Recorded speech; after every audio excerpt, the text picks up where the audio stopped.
Before we go any further in this series on clarifying suke, I'd like to make a personal statement. This is kind of a one-off video. So in my videos as well as in my book, Eternal Zoe, I frequently state my opinion as to how I believe suke and zoe have been translated, as well as how they and other key words have been portrayed in mainstream Christian teaching. So as a legal disclaimer, all of these are my opinions and not a statement of fact. I also don't want to leave you with the impression that I do not appreciate the English translations of the Bible. I do indeed appreciate them, and I am very thankful for them. These translations continue to be my primary source of biblical understanding and my faith, and they have been since I was a boy. But one of my primary issues with the translations stems from the fact that suke and zoe have both been translated into the single English word life, thereby conflating the original meaning and purpose of these two important words. These two words don't mean the same thing.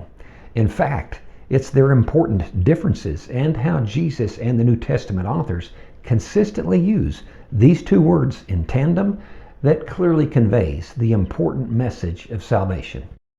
Now, having said all this, I want to go on the record as saying that if you're going to translate suke and zoe into English, then the word life is probably the best option. But in my opinion, the choice to translate these two words instead of just using the original words, suke and zoe, has introduced a lot of ambiguity and confusion. The problem occurs due to the definition of the English word life. The word life has a much broader meaning than the two Greek words suke and zoe put together. Suke and zoe are very specific in their meanings, and each word plays a vital role in explaining Jesus' purpose and what he accomplished.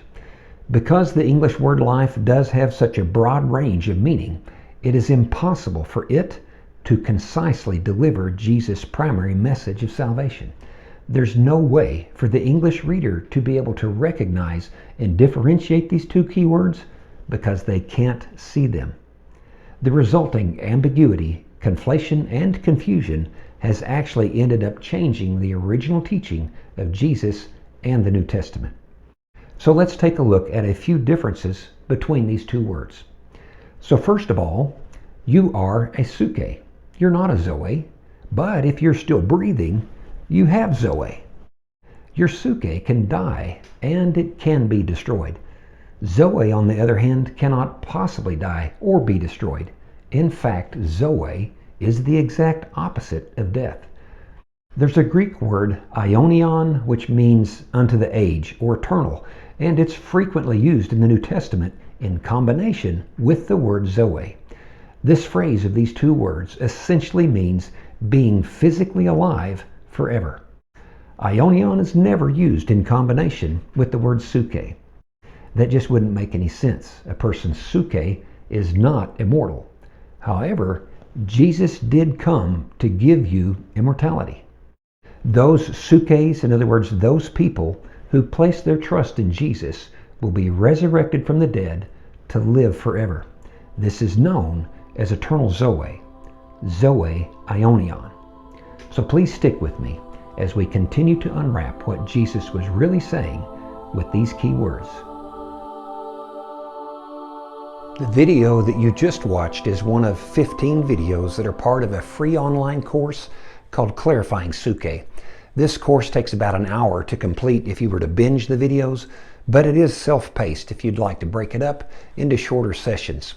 So you may be asking, what is Clarifying Suke and why would I be interested in taking this course? Well, the Greek word suke is one of 7 key words frequently used by Jesus and the New Testament authors. Understanding these 7 key words is fundamental to clearly understanding the message of the gospel.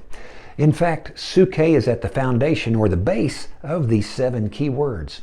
So it's absolutely vital for us to understand how Jesus and the New Testament authors consistently and intentionally use this word suke. The problem is that suke has been translated into English into 2 very different words with powerfully different meanings. In fact, one of these English words has injected new meaning into the original gospel, thereby changing Jesus' original narrative into something similar but very distorted.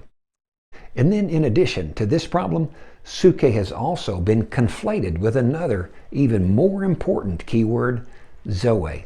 The Greek words suke and zoe are two of the most important key words in the Bible. Yet in our English Bibles, the important roles that these two words played in defining the message of salvation is now impossible for us to see, because both of these words have been translated into the same word. This conflation of suke and zoe has obscured the original purpose and intent of Jesus' teaching. I hope you'll join me in this free online course on clarifying suke. There's a link below to sign up. Just click on Show More to see the link.